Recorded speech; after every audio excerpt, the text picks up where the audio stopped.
कहानी के इस भाग को देखने से पहले कहानी को पूरा समझने के लिए इसके पहले के भागों को अवश्य देखें, जिसका लिंक मैंने डिस्क्रिप्शन बॉक्स में दे दिया है। तो चलिए मित्रों, देर ना करते हुए कहानी का ये भाग शुरू करते हैं। कल्पना के दोनों बच्चे भी बाहर से खा करके घर आ चुके थे और दोनों ही अपने अपने कमरे में थे।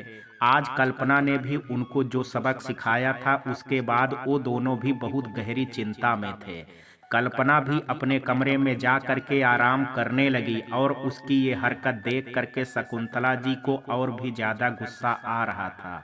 उन्हें तो बस अब अपने बेटे के घर लौट आने का इंतजार था, क्योंकि अब उन्होंने भी ठान लिया था कि वो कल्पना को अपने बेटे से घर से धक्के मरवा के निकलवा करके ही सांस लेंगी। शाम ढलने लगी और अंधेरा छाने लगा। तभी कपिल अपने ऑफिस का काम खत्म करके जैसे ही घर पहुंचा तो उसने देखा कि बाहर हाल के बीचों बीच आटा और सब्जी बिखरे पड़े हुए हैं। ये देख करके कपिल को बहुत गुस्सा आया और उसने जोर जोर से चिल्लाना शुरू कर दिया कि किसकी इतनी हिम्मत जो घर में अन्न का अपमान कर रहा है। कपिल को इतने गुस्से से भरी आवाज सुन करके सभी अपने कमरे से भाग करके बाहर हाल में आ गए। हालांकि कल्पना को इस बात की खबर थी कि कपिल ये सब देख करके गुस्सा ही होने वाला है, क्योंकि कल्पना की सास ने पहले भी कल्पना और कपिल के बीच झगड़ा कराने के लिए ये सब किया था। पर तब कल्पना चुपचाप थी, कपिल के घर आने से पहले ही ये सब कुछ साफ कर देती थी या फिर अपनी सास की बात मान करके उनसे माफी मांग लेती थी। पर तब भी कल्पना की सास का मन नहीं भरता था और वो कल्पना को कपिल से डांट खिला करके ही सांस लेती थी। और आज भी शकुंतला जी ने यही सोचा था कि वो आज अपने बेटे से अपनी अनपढ़ गंवार बहू को न सिर्फ डांट खिलवाएंगी, बल्कि उसे धक्के मरवा करके घर से बाहर भी निकलवाएंगी।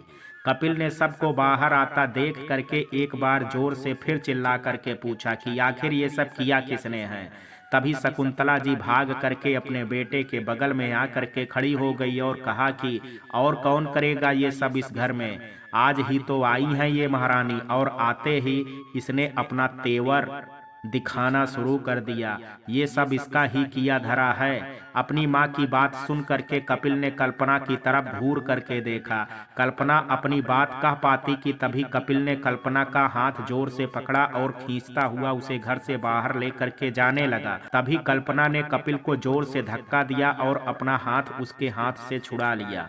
धक्के की वजह से कपिल का सिर दीवार से टकराते टकराते बचा और वो जैसे ही उठ करके दोबारा से कल्पना की तरफ बढ़ा, तभी कल्पना ने कपिल का हाथ सामने ही पकड़ लिया और कहा, खबरदार, जो अब आपने मुझे हाथ भी लगाने के बारे में सोचा तो, वरना मैं अभी पुलिस स्टेशन जा करके आपको जेल भिजवा दूंगी।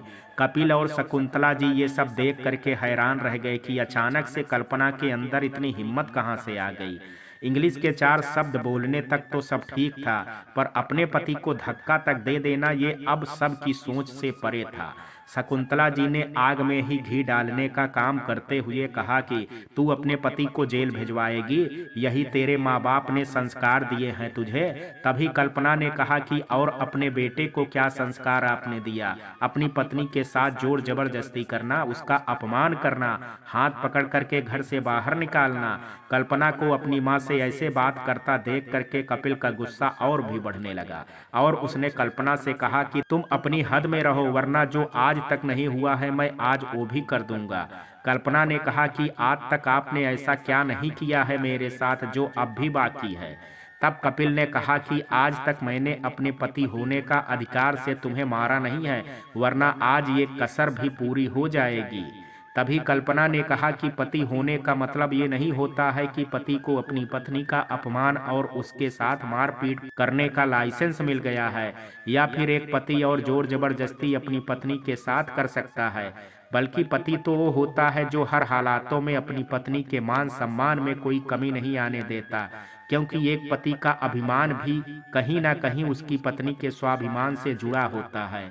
और अगर पति अपना कर्तव्य या फर्ज भूल जाए और अपने अधिकारों का गलत फायदा उठाने लगे, तब एक पत्नी को भी ये पूरा अधिकार है कि वो अपने आत्मसम्मान की रक्षा के लिए अपने पति पर पलटवार कर सकती है।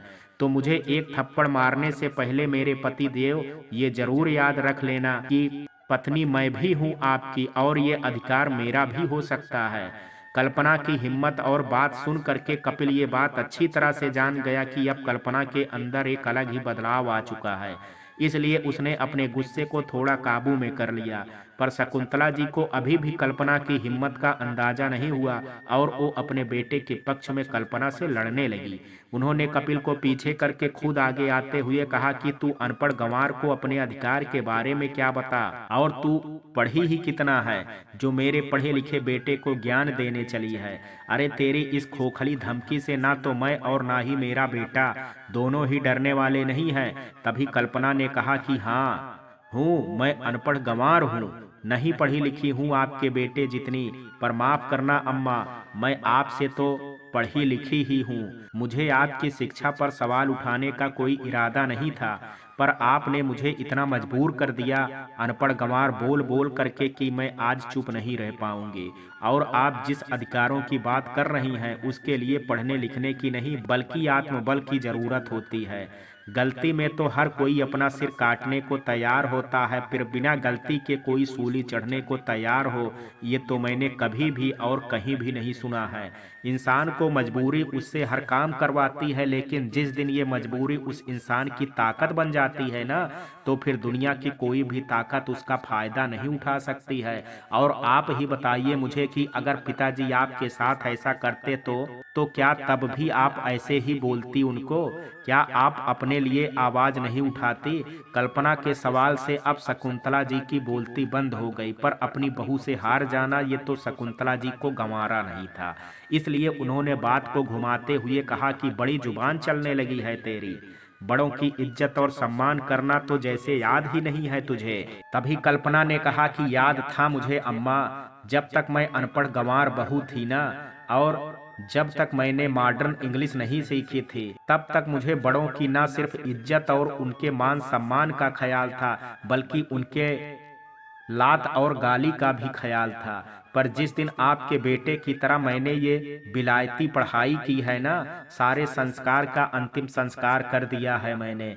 इसलिए अब इस घर में रहने वाले सभी लोग मुझसे सोच समझ करके बातें करें तो उनके लिए ही अच्छा होगा। और हाँ, मैं आज तो खाना बना रही हूँ, पर कल से अम्मा आपने अगर किचन में मेरी मदद नहीं की तो मैं सिर्फ अपने लिए खाना बनाऊंगी, सिर्फ अपने लिए। कल्पना अपनी बात कह करके किचन की तरफ चली गई और जतिन और जूही ने तो आज सुबह ही अपनी माँ के हाथों अच्छी खासी बेइज्जती खाई थी, तो वो भी चुपचाप अपने कमरे में चले गए।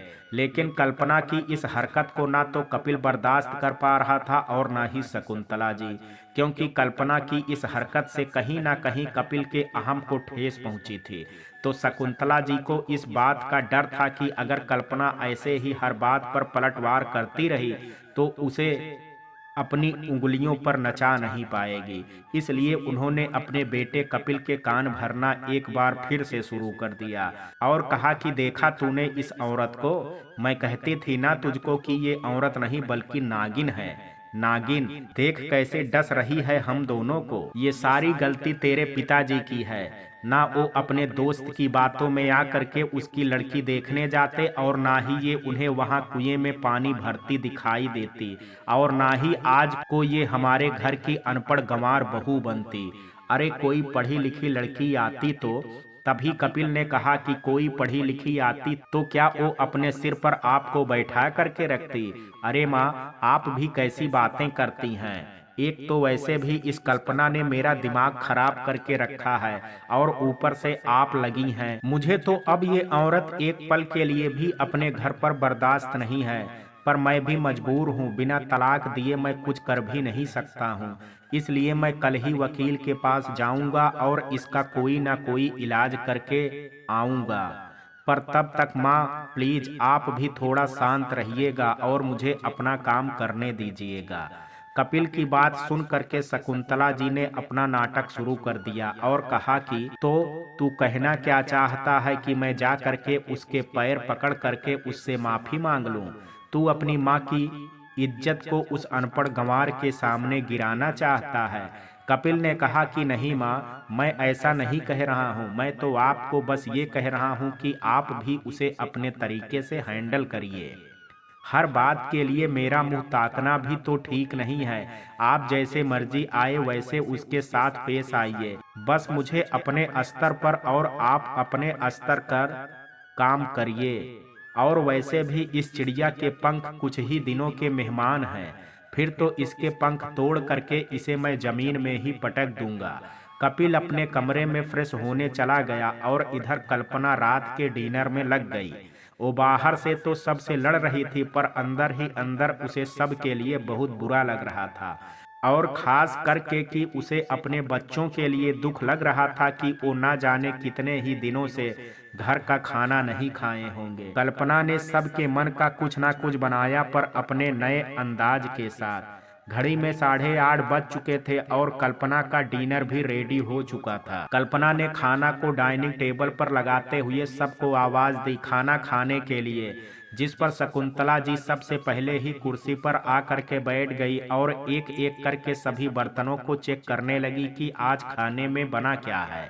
थोड़ी ही देर में दोनों बच्चे और कपिल भी डाइनिंग टेबल पर आकर के बैठ गए।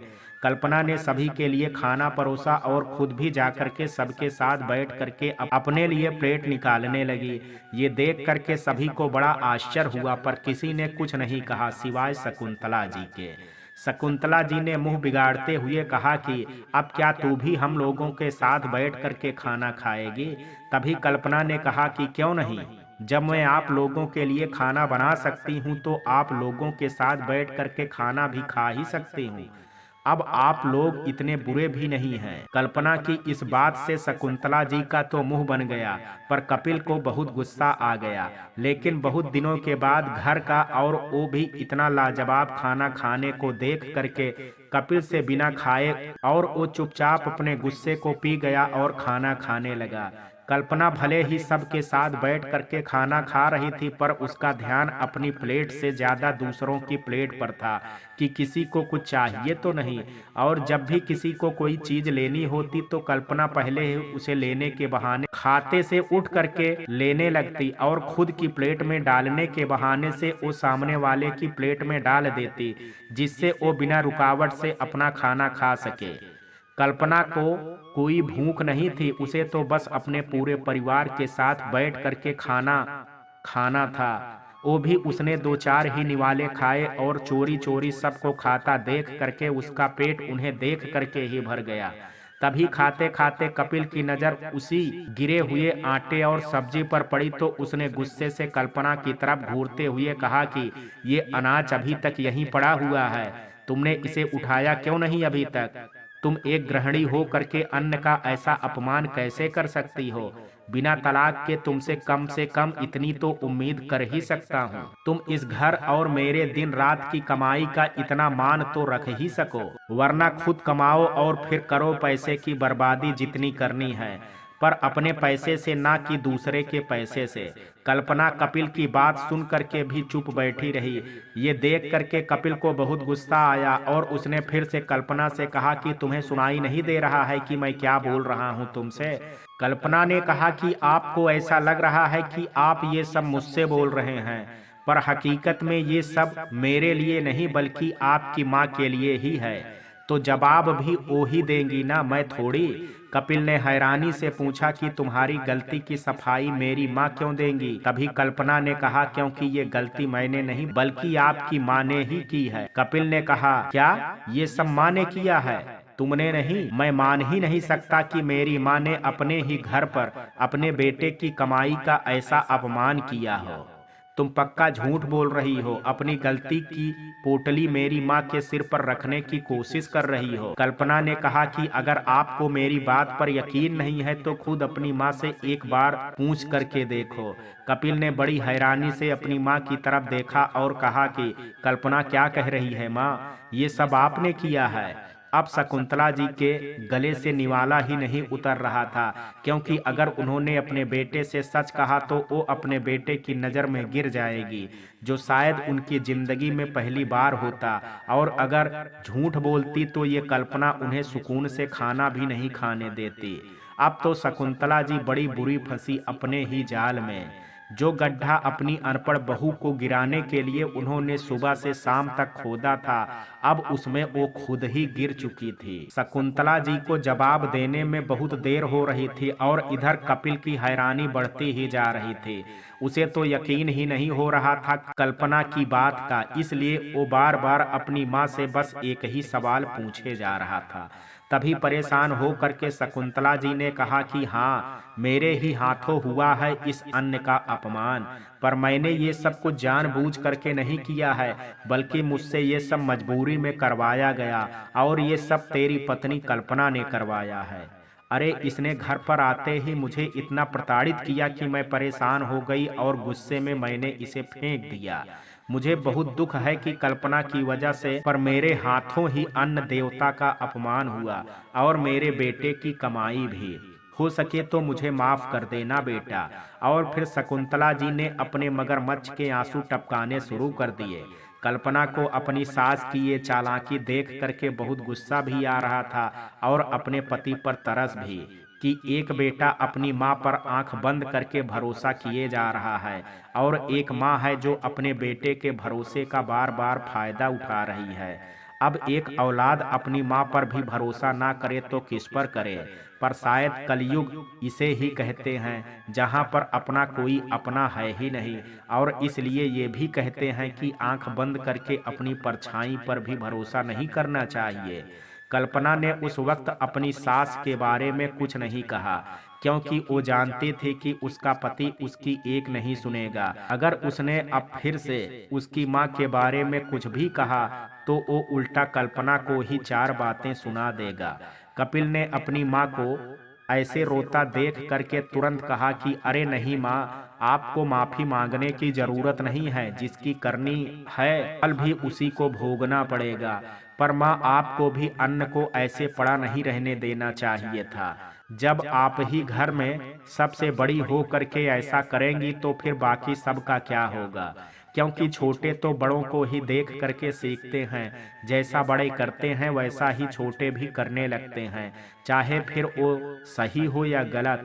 शकुंतला जी की चाल तो कामयाब हो गई थी, पर आज पहली बार उनकी ये चाल उनके बेटे के सामने आ गई थी, जिससे कपिल ने भी शांति से ही पर अपनी माँ को न जाने कितनी बातें बोल दी, जिसे सुन करके शकुंतला जी का खून खौला जा रहा था। पर वो चुपचाप सिर नीचे करके अपने बेटे की बात को सुनती रही और मन के अंदर ही अंदर कल्पना के लिए नफरत को बढ़ाती रही। जो कुछ भी हुआ था उससे पूरी गलती शकुंतला जी की ही थी, पर इसका दोष वो खुद को नहीं बल्कि कल्पना को दे रही थी कि आज इतने सालों में पहली बार कल्पना की वजह से उन्हें उनके बेटे की चार बातें सुनने पड़ी, जो उनके लिए बर्दाश्त करना बहुत मुश्किल था। इसलिए अब शकुंतला जी ने भी ठान लिया था कि वो अब कल्पना से अपनी इस बेइज्जती का बदला ले करके रहेंगी। डिनर हो गया और उसके बाद सब अपने अपने कमरे में चले गए। सबके जाने के बाद कल्पना किचन में जा करके खुद से उछलने कूदने लगी, क्योंकि आज पहली बार वो अपने पूरे परिवार के साथ बैठ करके खाना खाई थी, जो उसके लिए एक सपने जैसा था। पर उसकी हिम्मत ने आज आखिर उसके इस सपने को पूरा ही कर दिया था। अपना सारा काम निपटा करके कल्पना अपने कमरे में सोने के लिए चली गई और आज उसे बड़ी ही सुकून की नींद आई। पर शकुंतला जी को तो बड़ी बेसब्री से आने वाले सुबह का इंतजार था, क्योंकि उन्होंने अब अपना बदला लेने का रास्ता ढूंढ लिया था। अगली सुबह कल्पना हर रोज की तरह वक्त से पहले तो उठी, पर इस बार वो पुरानी कल्पना नहीं थी जो धीरे धीरे से भगवान की आरती करती थी कि कहीं उसके पति और बच्चों की नींद ना खुल जाए, बल्कि अब से उसने ठान लिया था कि वो सबको सही वक्त पर उठना भी शुरू करा देगी। कल्पना उठ करके अपने नहाने धोने के कार्य में लग गई और फिर भगवान की पूजा अर्चना पर लग गई, जिसकी वजह से कल्पना की नींद में तो ज्यादा असर नहीं पड़ा, क्योंकि कल्पना और कपिल का कमरा सबसे लास्ट में था, जहां पर कल्पना की आवाज बहुत ही धीमे जाती थी। पर जतिन और जूही का कमरा पूजा घर के सबसे नजदीक था, इसलिए कल्पना की आरती से उनकी नींद जरूर खराब हो गई। और वैसे हकीकत में कल्पना भी यही चाहती थी, क्योंकि वो अपने बच्चों को सुबह उठा करके किसी को स्कूल तो किसी को कॉलेज भेजना चाहती। अब वो सामने से जा करके तो अपने बच्चों को नहीं उठा सकती थी, इसलिए उसने अपनी आवाज को ही उन तक पहुंचा दिया था। कल्पना की सास शकुंतला जी की भी सुबह ही उठने की आदत थी, या फिर ऐसा कहें कि सुबह से उठ करके कल्पना पर नजर रखने की आदत थी। कल्पना की पूजा आरती खत्म हो गई थी और वो आरती की लौ को पूरे घर में दिखा रही थी कि तभी अचानक से कल्पना के घर के लैंडलाइन पर फोन आया। इतनी सुबह फोन का आना देख करके कल्पना बहुत घबरा गई कि इतनी सुबह किसका फोन हो सकता है। कल्पना ने तुरंत फोन उठाया। हेलो। सामने आई आवाज, हेलो, क्या मेरी बात मिस्टर कपिल से हो रही है? जतिन के डैड से। कल्पना ने कहा कि जी, वो तो अभी सो रहे हैं, पर मैं जतिन की माँ बात कर रही हूँ। कल्पना, ये फोन जतिन के कॉलेज से उनके प्रिंसिपल का आया था। प्रिंसिपल ने कहा कि ओह, तो आप जतिन की माँ बोल रही हैं। अच्छा हुआ जो मेरी आपसे बात हो गई, वरना मैंने मिस्टर कपिल को ना जाने और कितनी ही बार कॉल किया और उसने बात करने की कोशिश की, पर उन्हें अपने बिजी शेड्यूल से फुर्सत ही नहीं मिलती है। मुझे तो इस बात की हैरानी है कि आखिर वो इतना बिजी हैं किसके लिए, जब उन्हें अपने बच्चों के बारे में सुनने के लिए वक्त ही नहीं है। कल्पना को पिछले 2 महीने क्या हुआ इसकी कोई जानकारी नहीं थी, और ये बात वो जतिन के प्रिंसिपल से बता भी नहीं सकती थी। इसलिए उसने जतिन के प्रिंसिपल से कहा कि उनकी तरफ से मैं माफी मांगती हूँ और जो हुआ वो दोबारा नहीं होगा। आपसे रिक्वेस्ट है कि आप जो भी बात जतिन के पिताजी से कहना चाहते हैं वो आप मुझे बता दीजिए। जतिन के प्रिंसिपल ने जतिन के कॉलेज रेगुलर ना आने से लेकर के टेस्ट में फेल होने तक की सारी बातें बता दी, और ये भी कहा कि अगर जतिन की यही सब हरकत रही तो उसे मैंने एग्जाम में फेल होने और कॉलेज से भी बाहर निकालने से कोई नहीं रोक सकता है। प्रिंसिपल की बात सुन करके कल्पना बहुत घबरा गई और उसने प्रिंसिपल से कहा कि मैं आपसे माफी मांगती हूँ अपने बच्चे जतिन की तरफ से, और आपसे विनती करती हूँ कि आप उसे एक मौका और दे दीजिए। इस बार ऐसा कुछ भी नहीं होगा और मैं आपसे वादा करती हूँ कि वो अपने हर टेस्ट और एग्जाम में पास हो करके दिखाएगा। कल्पना की ये बेचैनी और अपने बच्चे के लिए चिंता देख करके प्रिंसिपल का भी दिल थोड़ा पिघल गया, और उसने फिर कल्पना से फिर बड़ी ही शांति से कहा कि आप जतिन की माँ हैं और मिस्टर कपिल की पत्नी। कोई माफी का आवेदन पत्र नहीं है जो हर किसी की तरफ से आप माफी मांग रही हैं, और माफी उसे मिलती है जिसने गलती करके खुद माफी मांगी हो, ना कि उस औरत को जो किसी की पत्नी हो या माँ होने पर सबके हिस्से की गलती की माफी अपने हिस्से में ले ले। प्रिंसिपल की बात सुन करके कल्पना ने अपने आप को संभाला और कहा कि मुझे माफ करिएगा, मैं थोड़ा भावनाओं में बह गई थी, लेकिन मैं जतिन की माँ होने के नाते बस आपसे इतना ही कह सकती हूँ कि जतिन को आप एक मौका दे दीजिए। अगर उसने इस मौके का भी सही इस्तेमाल नहीं किया तो आपको जो सजा उसके लिए सही लगे वो आप दे सकते हैं। प्रिंसिपल ने कल्पना की बात मान करके जतिन को एक मौका दे दिया। कल्पना को ये जान करके बहुत ही दुख हुआ कि उसके बच्चे ने अपनी जिंदगी को लेकर के कितनी बड़ी लापरवाही की है। तभी कल्पना को जूही का भी ध्यान आया कि जब जतिन इतना बड़ा हो करके इतनी लापरवाही कर सकता है तो जूही न जाने कौन कौन से रंग दिखाए होंगे अपने स्कूल में। पर अभी कल्पना के लिए सबसे ज्यादा जरूरी था कि वो अपने बच्चों को स्कूल और कॉलेज भेजे, पर उसे समझ नहीं आ रहा था कि वो अपने बच्चों से अपनी बात कैसे मनवाए, क्योंकि बात जब बच्चों पर आती है तो कपिल हर बार कल्पना के सामने खड़ा हो जाता है, और कल्पना को इस बार भी कपिल से यही पूरी उम्मीद थी। कल्पना ने सोचा कि अभी तो मैं भला इतनी जल्दी क्या ही कर सकती हूँ, पर एक बार अपने बच्चों को उठा करके देखती हूँ, शायद वो मेरी बात सुन ले। यही सोच करके कल्पना पहले जूही के कमरे में गई तो जूही ने साफ इनकार कर दिया कि वो अपनी नींद डिस्टर्ब करके कहीं नहीं जाने वाली। कल्पना को जूही से निराशा हाथ लगी ही, साथ ही जतिन ने भी कल्पना की बात बिना सुने ही उसे कमरे से बाहर भेज दिया और कमरे को अंदर से लॉक कर लिया।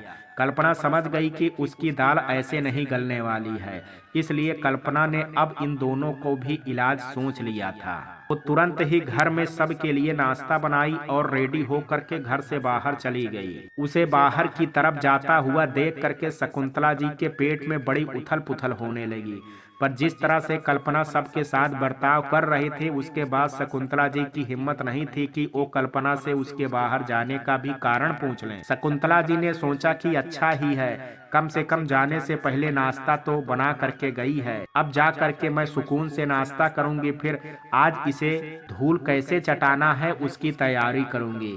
कल्पना सबसे पहले जतिन के कॉलेज गई और उसने वहां पर जतिन के प्रिंसिपल से मिल करके बात की और कल्पना जो चाहती थी उसके बारे में उसने जतिन के प्रिंसिपल से खुल करके बात की, जिससे जतिन के प्रिंसिपल भी अब कल्पना की मदद करने के लिए तैयार हो गए और यहाँ पर कल्पना को अपनी कामयाबी की एक सीढ़ी और मिल चुकी थी। फिर कल्पना जतिन के कॉलेज से सीधे जूही के स्कूल गई और वहां जा करके जूही के बारे में पता किया तो उसे वहां जा करके पता चला कि जूही पिछले 2 महीने से स्कूल नहीं गई है और जूही से रिलेटेड नोटिस कल्पना के घर में एक नहीं बल्कि 2 से 3 बार भेजा गया है। फिर भी वहां से कोई रिप्लाई नहीं आया तो स्कूल के प्रिंसिपल ने जूही का नाम काटने का निर्णय ले लिया था।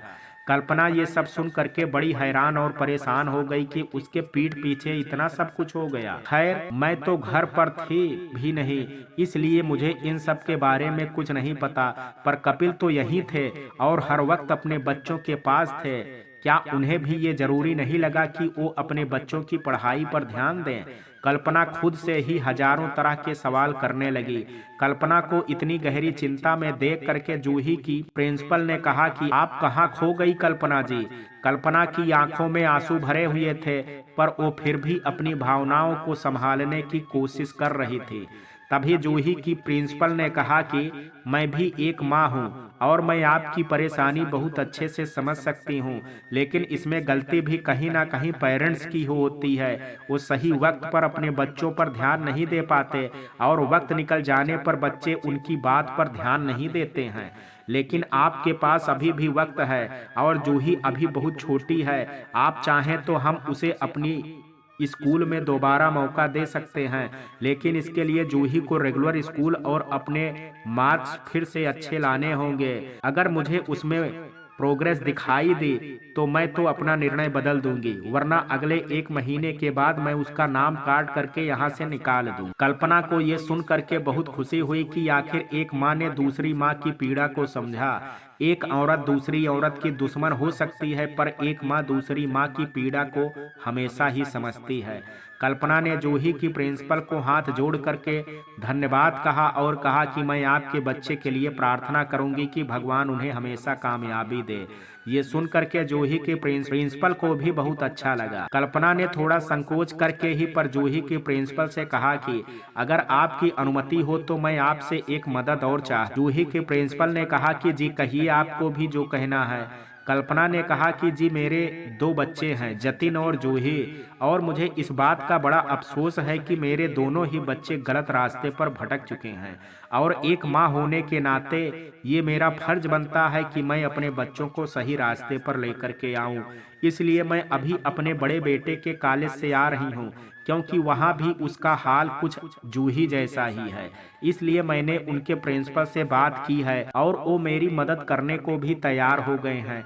इसलिए अब मैं अपने दूसरी औलाद जूही को भी सही रास्ते में लाने के लिए आपसे हाथ जोड़ करके विनती करती हूँ कि आप भी मुझे अपना सहयोग दें। तो शायद मैं न सिर्फ अपने बच्चों की जिंदगी और उनके भविष्य को, बल्कि उनसे आने वाली पीढ़ियों की भी जिंदगी और भविष्य को बदल सकूंगी। क्योंकि अगर घर की नींव एक बार कमजोर हो जाती है तो पूरे घर को गिरने में ज्यादा वक्त नहीं लगता। इसलिए मैं अपनी दोनों नींव को मजबूत करना चाहती हूँ। तो क्या आप इसमें मेरा साथ देंगी? क्या एक माँ को उसका अधिकार और सम्मान वापस लौटाने में उसकी मदद करेंगी? क्या एक बच्ची के भविष्य को बर्बाद होने से बचाने में अपना सहयोग देंगे? जूही के प्रिंसिपल का स्वभाव बहुत ही नॉर्मल और कोमल था, इसलिए कल्पना की बात उनके दिल पर लग गई और उन्होंने भी कल्पना की मदद करने के लिए हाँ कह दिया। और अब कल्पना को अपनी कामयाबी की एक और सीढ़ी मिल चुकी थी। अब कमी थी तो कल्पना के उस सीढ़ी पर चढ़ने की। कल्पना जूही की प्रिंसिपल का धन्यवाद करके वहां से अपने घर की तरफ चली गई, पर पूरे रास्ते बस कल्पना के दिमाग में यही बात चलती रही कि जब जतिन और जूही दोनों के ही स्कूल कॉलेज से एक नहीं बल्कि 2 से 3 बार नोटिस आया, तो वो नोटिस का जवाब कपिल ने आखिर दिया क्यों नहीं। जबकि कपिल भले ही बच्चों की पढ़ाई पर ज्यादा ध्यान नहीं देते, लेकिन उनकी पढ़ाई में किसी भी चीज की कमी ना हो, इसलिए वो पूरा ध्यान रखते हैं। फिर नोटिस जैसी चीज देख करके उन्होंने कोई भी एक्शन क्यों नहीं लिया। आखिर बात क्या है, कुछ तो गड़बड़ है, और अब इस गड़बड़ को मैं पता करके ही रहूं। कल्पना जब अपने घर पहुंची तो उसने देखा कि कपिल अपना नाश्ता करके अपने ऑफिस के लिए जा चुका है और घर पर उसकी सास भी नहीं थी। कल्पना ने सोचा यही सही मौका है जब वो नोटिस के बारे में पता कर सकती है कि जब घर तक नोटिस आई है तो फिर वो नोटिस किसके हाथ लगी है और वो कौन है जो इन सब की खबर कपिल तक पहुंचने से रोक रहा है। कल्पना सबसे पहले तो कपिल के कमरे में गई, क्योंकि उसे कपिल की इस हरकत पर यकीन नहीं हो रहा था कि वो बच्चों की पढ़ाई से जुड़ी इतनी जरूरी बात को हल्के में ले रहा हो। कल्पना ने कपिल के सारे जगह पर अच्छे से छानबीन कर ली, पर उसे ना तो जतिन के कॉलेज की कोई नोटिस मिली और ना ही जूही के स्कूल की। इससे कल्पना का कपिल पर यकीन सही निकला कि कोई तो है जो कपिल तक दोनों बच्चों की नोटिस को पहुंचने से रोक दिया है, जिससे कपिल को दोनों बच्चों के इस नोटिस के बारे में कोई जानकारी नहीं है। इसलिए अब कल्पना जूही और जतिन के कमरे में जा करके ढूंढने लगी, क्योंकि उसको पूरी उम्मीद थी कि अक्सर जो चोरी करता है उसे अपनी चोरी पकड़े जाने का डर भी सबसे ज्यादा होता है। जूही और जतिन की पढ़ाई का क्या हाल है ये उनसे ज्यादा और किसी को भी पता नहीं होगा। तो हो ना हो ये दोनों ही बच्चों की करामात होगी कि उन्होंने अपने कॉलेज और स्कूल से आई नोटिस को अपने पापा के पास जाने से पहले ही कहीं छिपा दिया होगा। कल्पना ने जूही और जतिन दोनों का ही पूरा कमरा छान मारा, पर उसे कुछ भी नहीं मिला। तभी जतिन और जूही के बाहर से आने की आवाज कल्पना को सुनाई दी तो वो अलर्ट हो गई। जतिन और जूही अपने कमरे के पास आए तो उन्होंने देखा कि उन दोनों के ही कमरे का दरवाजा खुला है और जतिन के कमरे में उसकी मम्मी है। जतिन कल्पना से कोई सवाल पूछता कि उसके पहले ही कल्पना ने बहुत ही ताव से पूछा कि तुम दोनों कहाँ गए थे। जतिन ने कहा कि हम तो जहाँ गए थे पापा को बता करके गए थे, पर आप बिना बताए हमारे कमरे में क्या कर रही हैं। तभी कल्पना ने कहा कि पहली बात तो मैं तुम्हारी माँ हूँ और मुझे न सिर्फ तुम दोनों के कमरे बल्कि पूरे घर में अपनी मर्जी से कहीं भी आने जाने का अधिकार है। और बात रही कि मैं यहाँ क्यों आई हूँ, तो बस मैं ये पूछने आई थी कि तुम दोनों ने अपनी दादी को कहीं देखा है। मुझे उनसे जरूरी काम था कुछ। तभी जतिन ने कहा कि हमें ना तो दादी की कोई खबर है और ना ही आपकी, क्योंकि आप सास बहू हरदम कोई ना कोई नाटक करते ही रहते हो। इसलिए आप उनके कमरे में जा करके उनको ढूंढिए, वो वहीं मिलेंगी। हमारे कमरे में तो आपको सिर्फ हम दोनों ही मिलेंगे। कल्पना वहां से चुपचाप चली गई और अपने सास के कमरे में आ करके बैठ गई और सोचने लगी कि आखिर वो नोटिस जा कहाँ सकती है। घर तक आई फिर बिना किसी के हाथ लगे वो कहाँ जा सकती है। कल्पना अपने उलझन में खोई हुई थी। अपने सास के कमरे के चारों तरफ अपनी नजर दौड़ाने लगी और तभी उसे अलमारी में अपनी सास की साड़ी फंसी हुई दिखी, जिसे देख करके कल्पना अपनी सास की अलमारी खोल करके उस साड़ी को अंदर करने की कोशिश करने लगी। पर जैसे ही कल्पना ने अलमारी खोलने की कोशिश की तो वो अलमारी लॉक थी, जिसकी वजह से कल्पना के बहुत जोर लगाने पर भी वो अलमारी नहीं खुली, बल्कि अचानक ही कल्पना के सिर पर अलमारी के ऊपर रखा प्लास्टिक का एक छोटा बॉक्स गिर गया और उसके अंदर के सारे ही कागज नीचे जमीन पर बिखर गए।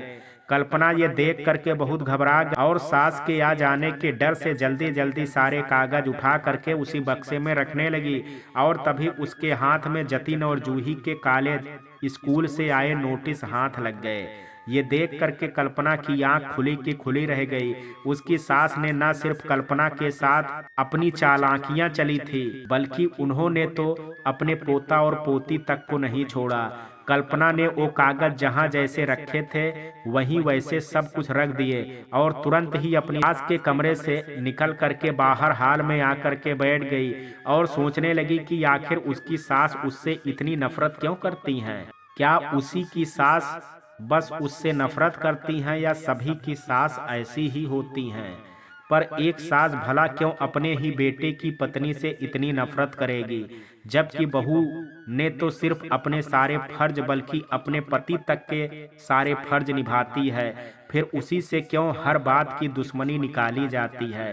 क्या एक बहू होना इतना बड़ा जुर्म है, जबकि मैंने तो ये भी सुना था कि सास भी कभू बहू होती है। लेकिन शायद अब एक सास को इस बात से कोई फर्क नहीं पड़ता, वो सास बनते ही अपने बहू होने के कर्तव्य को भूल जाती है। कल्पना अपनी सास के बारे में सोच करके दुखी हो रही थी कि तभी उसकी सास घर के अंदर आती है और आते ही कल्पना से कहती है कि सुनो, आज मेरी सहेली अपनी बहुओं के साथ हमारे घर में शाम को घूमने आ रही हैं, तो अब तू कोई नया नाटक मत खड़ा करना और मेरे लिए ना सही कम से कम घर की इज्जत के लिए उन्हें चाय पानी पूछ लेना। कल्पना को अपनी सास पर बहुत गुस्सा आ रहा था, क्योंकि उसने अपने सास की हर चालाकी को इसलिए माफ कर दिया क्योंकि उसे लगता था कि सास बहू की नोक झोंक तो हर घर पर चलती रहती है। लेकिन अब बात उसके बच्चों और उनके भविष्य की थी, इसलिए कल्पना को ये किसी भी कीमत पर गंवारा नहीं था। कल्पना ने उस वक्त अपनी सास से कुछ नहीं कहा और वहां से उठ करके चुपचाप अपने कमरे में चली गई। इधर कल्पना की सास शकुंतला जी मन ही मन बड़ी खुश हो रही थी कि उनकी अगली चाल भी अब कामयाब होने ही वाली है, क्योंकि उन्हें डर था कि वो कल्पना से बदला लेने के लिए जिस चाल को अंजाम देने वाली हैं, कहीं उसमें कल्पना कोई बखेड़ा ना खड़ा कर दे, ये पूछ करके कि आज अचानक से इतने लोग उनके घर पर क्यों आ रहे हैं, जबकि ना तो आज घर पर किसी का जन्मदिन है और ना ही कोई त्योहार ही है। लेकिन उस बेवकूफ ने बस मेरी बात सुनी और चुपचाप यहाँ से चली गई। शकुंतला जी को इस बात का अंदाजा भी नहीं था कि उन्होंने अपने पोते और पोती को लेकर के जो कांड किया है उसका खुलासा अब कल्पना के सामने हो चुका है, जिसकी वजह से वो अभी कुछ भी ना तो कहने और ना ही कुछ सुनने की हालत में थी और शायद इसलिए वो चुपचाप वहां से चली गई। शाम के 5 बज रहे थे और धीरे धीरे घर पर शकुंतला जी की सहेली अपनी अपनी बहुओं के साथ उनके घर आने लगी थी। शकुंतला ने अपनी सभी उन सहेलियों को अपने बहुओं के साथ इनवाइट किया था जिनकी बहुएं नौकरी करती थी, और जब लगभग सभी शकुंतला के घर आ गई तब शकुंतला जी की जान में जान आई कि उनके प्लान का ये हिस्सा भी कामयाब हो गया। अब बचा है तो बस कल्पना से अपनी बेइज्जती का बदला लेने का, जो कि अब कुछ ही देर में पूरा होने वाला था। और अपनी सास की इस चाल से बेखबर कल्पना घर आए सभी मेहमान के लिए चाय और नाश्ता बनाने में लगी हुई थी। कल्पना ने सभी के लिए चाय नाश्ता रेडी कर दिया था और अब सभी को वो दे भी रही थी। कल्पना की लड़ाई अपने से अपने आत्मसम्मान के लिए थी, पर वो इन सब में अपने घर की इज्जत को बदनाम नहीं कर सकती थी, इसलिए उसने आज भी वैसे ही कमर तोड़ काम किया जैसा कि वो पहले किया करते थे। और खाना तो इतना लाजवाब बनाती थी कि जो भी खाए बस अपनी उंगलियां ही चाटता रह जाए। कल्पना में एक अच्छी बहू के सभी गुण थे। वो एक धार्मिक स्त्री थी, भजन कीर्तन भी बहुत अच्छा गा लेती थी। अपने हर रिश्ते के लिए उसके अंदर आत्मसमर्पण था। वो अपने हर रिश्ते को बहुत ही खूबसूरती से संजो के रखना चाहती थी। नाचना झूमना भी बहुत पसंद था। हमेशा दुख में भी वो सबसे हंसती मुस्कुराती ही मिलती थी। अपनी सास को अपनी माँ और अपने पति को अपना परमेश्वर मानती थी और अपने घर को अपने मंदिर और अपने दोनों बच्चों को भगवान का आशीर्वाद। कल्पना के मन में दूसरों के लिए दया और करुणा की भावना थी, इसलिए वो ऐसे वचन कभी भी किसी को नहीं बोलती थी जिससे किसी का दिल दुखे या उसकी आत्मा को ठेस पहुंचे।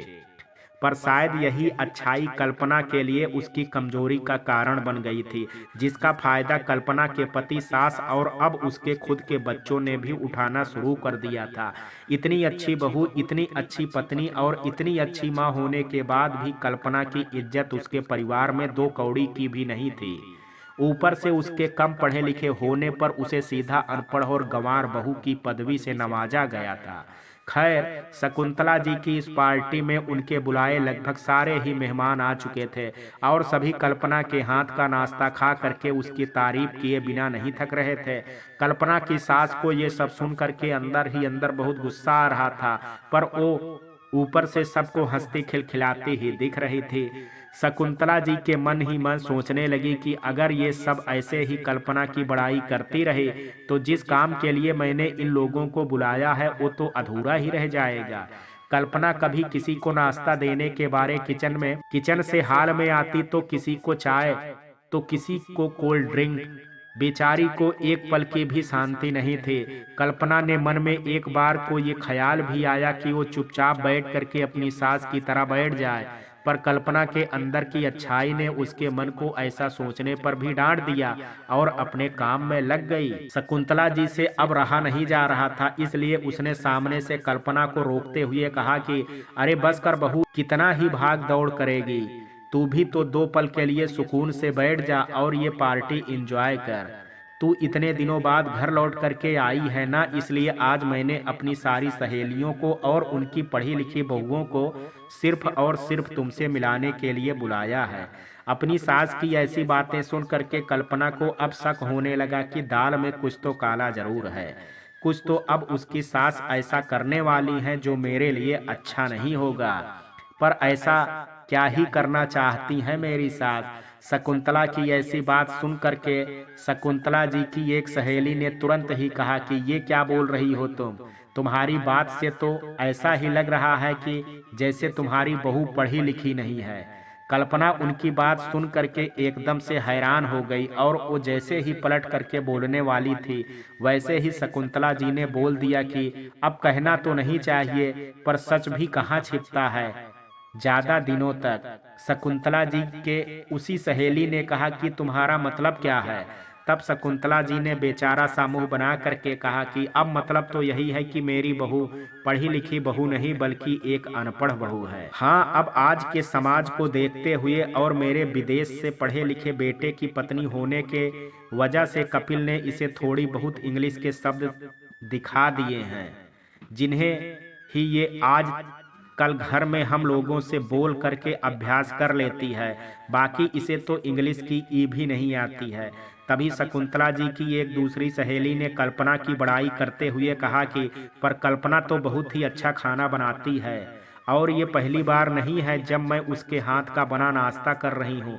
मैं पहले भी जब भी तेरे घर आई हूँ तब तक कल्पना ने अपने हाथों का टेस्टी खाना बना करके मुझे खिलाया है, जबकि मेरी बहू को देखो ना, आज तक इसे एक कप चाय बनानी भी ढंग से नहीं आती है। तभी शकुंतला ने अपनी सहेली की बात को गलत साबित करने के लिए कहा कि अरे एक कप चाय बनाना कौन सी बड़ी बात है, ये तो इंसान 1-2 दिन में कोशिश करके सीख ही लेता है। भाई, घर का चूल्हा जलाना इतना मुश्किल नहीं है जितना कि ऑफिस जा करके हजारों रुपए कमाना है। और घर का भी चूल्हा तभी एक औरत जला सकती है जब वो कमाने में सक्षम हो। और तुम्हारी बहू के बारे में तो मैंने सुना है कि इसने एमबीए की पढ़ाई की है और लाखों तक इसकी सैलरी है और तुम्हारा बेटा भी कमाता है। और अब बताओ, तुम्हारे घर में तो हमारे घर की तरह अनपढ़ बहू नहीं बल्कि पढ़ी लिखी नौकरी वाली बहू है।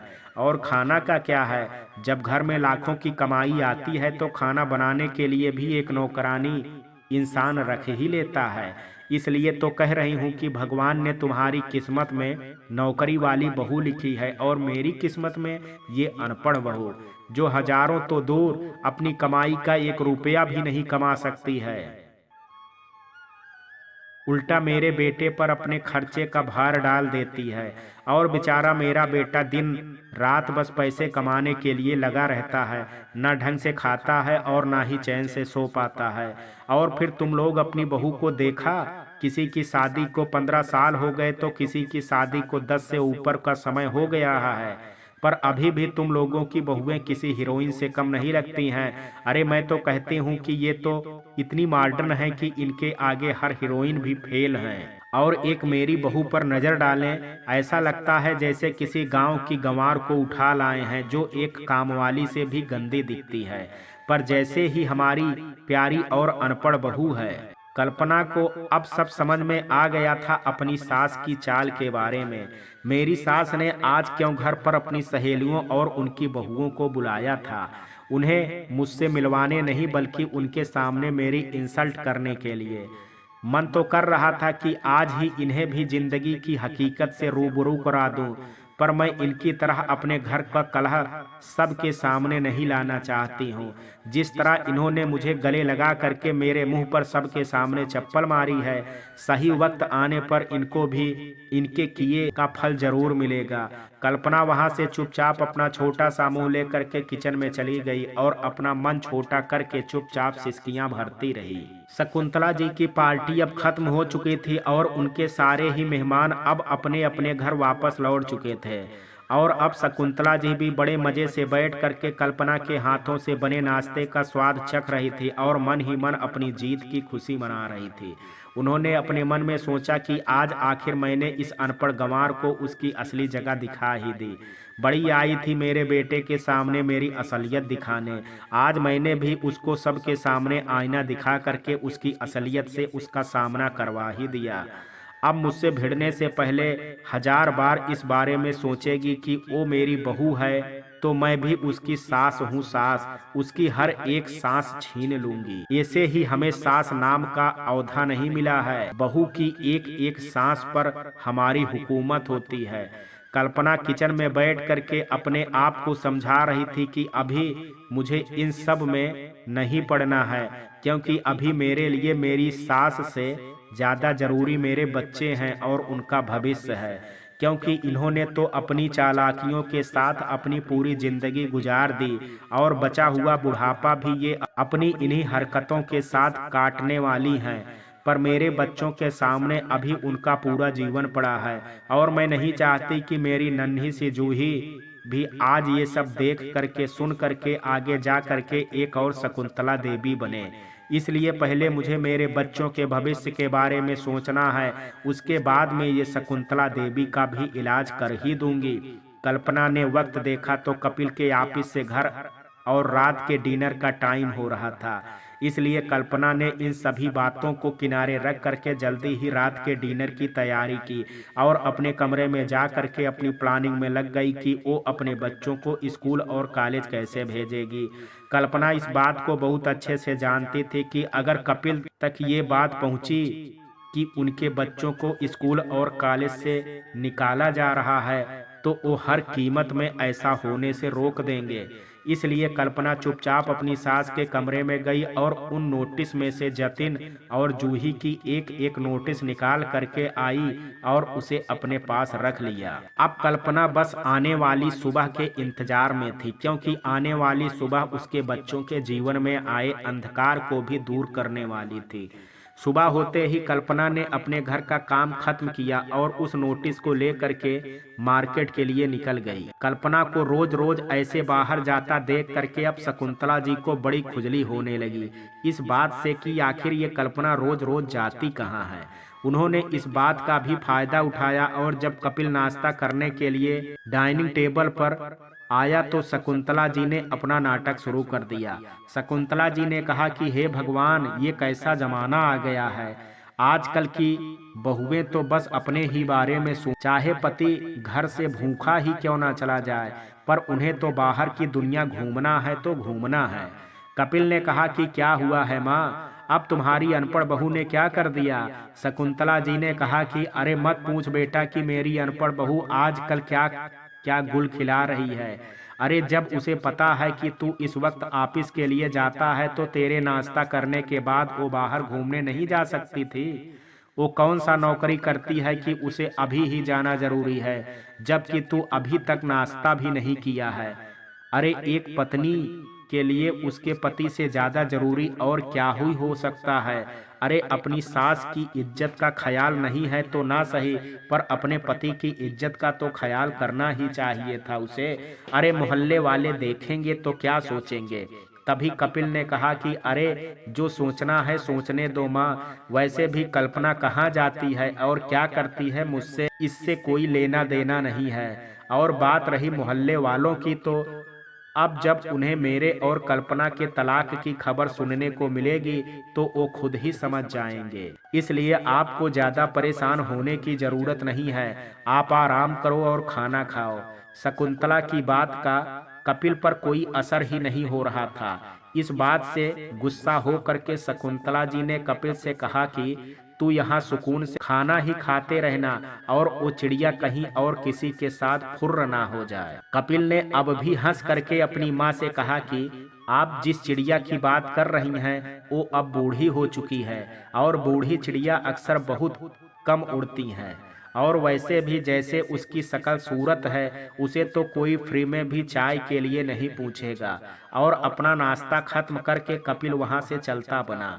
अपने बेटे की अपनी अनपढ़ बहू के बारे में ऐसी बातें करते सुन करके शकुंतला जी के मन को थोड़ा तसल्ली मिली। पर वो अभी भी ये जानना चाहती थी कि आखिर कल्पना कौन सी खिचड़ी पकाने में लगी है। कल्पना अपनी बहन अमृता से बात करना चाहती थी पर उसके पास फोन नहीं था। इसलिए उसने बाहर से जा करके पीसीओ से अपनी बहन को कॉल किया और उसे अपने घर आने के लिए कहा। शाम तक अमृता कल्पना के घर पहुंच चुकी थी। कल्पना के ससुराल का माहौल अमृता को एक भी पसंद नहीं था, क्योंकि उस घर के सभी लोगों की सोच बहुत ही छोटी थी। घर नाम बस के लिए था बड़ा, इसलिए अमृता को कल्पना के घर आने में बहुत ही अजीब लगता था। पर जिस आत्मविश्वास के साथ कल्पना अमृता के घर से गई थी, उसके बाद अमृता ने भी कल्पना के घर जाने का मन बना लिया था। अमृता जैसे ही घर में दाखिल हुई तो उसने देखा कि कल्पना पहले की तरह किचन में घुस करके काम नहीं कर रही थी, बल्कि आराम से सोफे पे बैठ करके अपनी चाय की चुस्की ले रही थी। और अपनी बहन को ऐसे देख करके अमृता को बहुत खुशी हो रही थी। अमृता ने जैसे ही घर के दरवाजे से कल्पना को आवाज लगाई तो कल्पना का ध्यान अपनी चाय को छोड़ करके अमृता के ऊपर गया और वो भाग करके अमृता के पास गई और जाते ही उसके गले लग गई। कल्पना ने बहुत ही खुशी से अमृता को अपने घर के अंदर बुलाया और उसे भी सोफे पे बैठने को कहा। अमृता को अभी भी कल्पना के घर से पॉजिटिव वाइस नहीं आ रही थी, क्योंकि कल्पना की सास अभी भी कमरे के कोने में कुर्सी लगा करके बैठी हुई थी और अमृता को एकटक घूरे जा रही थी। कल्पना ने भी इस चीज को नोटिस कर लिया था, पर वो अमृता के सामने अपनी सास की इंसल्ट नहीं करना चाहती थी। पर कल्पना ने भी बात को घुमा करके अपनी सास से कहा कि अम्मा, मेरी बड़ी बहन आई है दिल्ली से, बहुत थक गई होंगी वो, तो मैं और मेरी बहन मेरे कमरे में आराम करने जा रहे हैं, तो आज शाम के डिनर की तैयारी आप कर लीजिएगा। कल्पना की सास ने मुंह बना लिया और कुर्सी से उठ करके अपने कमरे में चली गई। पर कल्पना को पलट करके कुछ नहीं कहा और ना ही उसे भला बुरा कहा। ये देख करके अमृता को तो बड़ी हैरानी हुई और वो अपनी आंखें बड़ी बड़ी करके कल्पना की तरफ देखने लगी। कल्पना समझ गई कि उसकी बहन अमृता उससे क्या पूछना चाहती है। तभी कल्पना ने कहा कि चल तू मेरे कमरे में, मैं वहां तुझे सब कुछ बताती हूँ। कल्पना अमृता को ले करके अपने कमरे में चली गई और कमरे में जाते ही अमृता की उत्सुकता बढ़ने लगी और उसने कल्पना से कहा कि दीदी, अब और इंतजार नहीं होता, प्लीज जल्दी बताओ कि आपकी खड़ूस सास में इतना बड़ा बदलाव कैसे लाई आप। कल्पना ने कहा कि अरे रुक जा, सब बताती हूँ, पहले सांस तो ले ले। कल्पना ने अपने घर लौट करके आने से लेकर के जो भी हुआ उसके बारे में एक एक बात बताई, जिसे सुन करके अमृता के चेहरे की चमक बढ़ती ही जा रही थी। अमृता ने कल्पना को गले लगा करके कहा कि मुझे आप पर गर्व है दीदी, आखिर आपने जो सोचा था वो आपने किया भी। कल्पना ने कहा कि अभी कहाँ, अभी तो मैं अपनी मंजिल से बहुत दूर हूँ।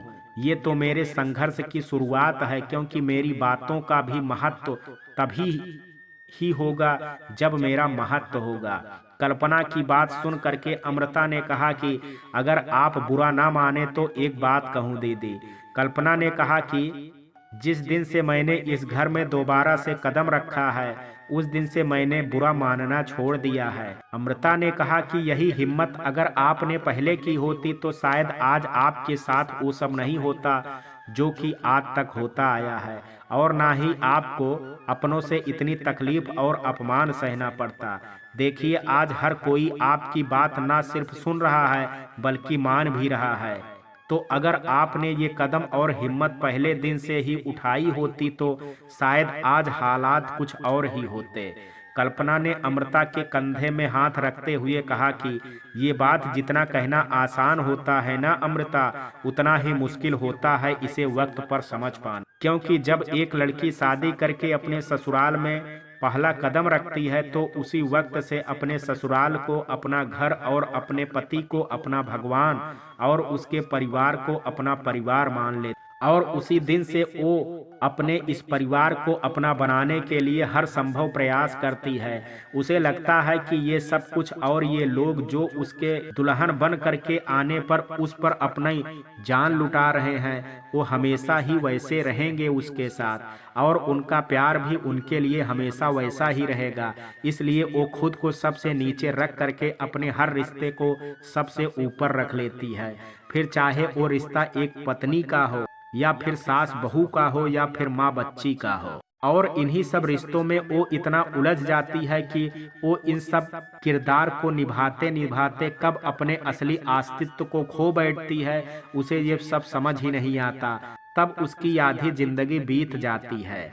और ऐसा मेरे साथ ही नहीं बल्कि हर एक उस लड़की के साथ होता है जो अपने ससुराल को अपने पूरे दिल से अपना लेती है। क्योंकि ये ससुराल कभी भी एक बहू को अपने खुले दिल से अपना ही नहीं पाता है, और एक बहू इसकी कोशिश में अपनी पूरी उम्र और अपना मान सम्मान सब गंवा बैठती है। और मैंने भी यही किया है। मैंने अपने ससुराल को अपने पूरे दिल से अपना लिया और अपने ससुराल वालों को भी। इसलिए मैं हर एक रिश्ते को बनाने के लिए हर किसी के सामने सिर्फ झुकती ही चली गई, और अंजाम ये हुआ कि इन लोगों ने मुझे इतना झुका दिया कि मैं अपनी नज़रों में ही गिर गई। मुझे खोट दूसरों में नहीं बल्कि हर जगह खुद में ही दिखने लगी, और मैं पूरी तरह से टूट गई।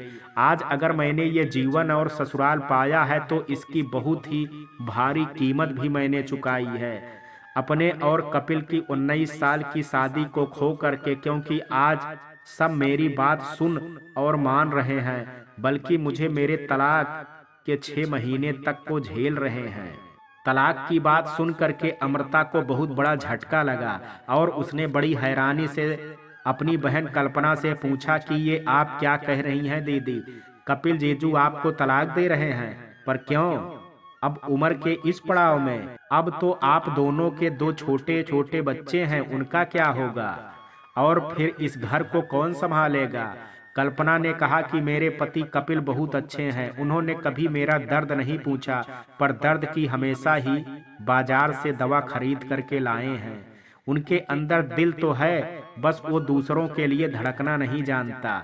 और सबसे बड़ा तो उनके अंदर उनका अहम गुरूर है, जिसके सामने से मेरे पति की अच्छाई हमेशा ही छोटी पड़ जाती है। और अब इस घर में या तो मैं रह सकती हूँ या फिर मेरे पति का अहम। तो मेरे पति ने हम दोनों के बीच में अपने अहम को चुना, और इसलिए मुझे ये घर 6 महीने में छोड़ करके जाना होगा, और जाने से पहले अपने काम को अंजाम भी देना होगा। इसलिए मेरे पास वक्त बहुत कम है, और मैंने तुझे जिस काम के लिए बुलाया है हम वो करते हैं। ये सब बातें करने के लिए मैं अगले 6 महीने बाद बहुत फ्री हूँ, तब हम चाय पीते पीते इस बारे में बात करेंगे। अमृता को यह देख करके बहुत बुरा लग रहा था, पर कल्पना अपने जीवन की सच्चाई जानते हुए भी सबके लिए कितना कुछ करना चाहती थी, और बदले में बस उसे किसी से कुछ भी नहीं मिलेगा सिवा दर्द और दुख के। कल्पना की हिम्मत कमजोर ना पड़ जाए, इसलिए अमृता ने अपने आंसू पोंछे और कल्पना की मदद में लग गई। अमृता ने कहा कि तो बताओ दीदी, मैं आपकी कैसे मदद कर सकती हूँ? कल्पना ने अमृता को जूही और जतिन के कॉलेज और स्कूल से आए नोटिस को दिया और कहा कि क्या तू इसमें तारीख का हेर फेर कर सकती है? अमृता ने कहा कि हाँ, मैं ये कर सकती हूँ लैपटॉप के माध्यम से, पर आपको ऐसा करना क्यों है? कल्पना ने कहा कि ये बहुत लंबी कहानी है, तुझे कभी फुर्सत में बताऊंगी, पर फिलहाल के लिए तुझे इतना बता रही हूँ कि मुझे ये नोटिस कल कपिल के पास पहुंचाना है, और वो भी कल की ही डेट पर।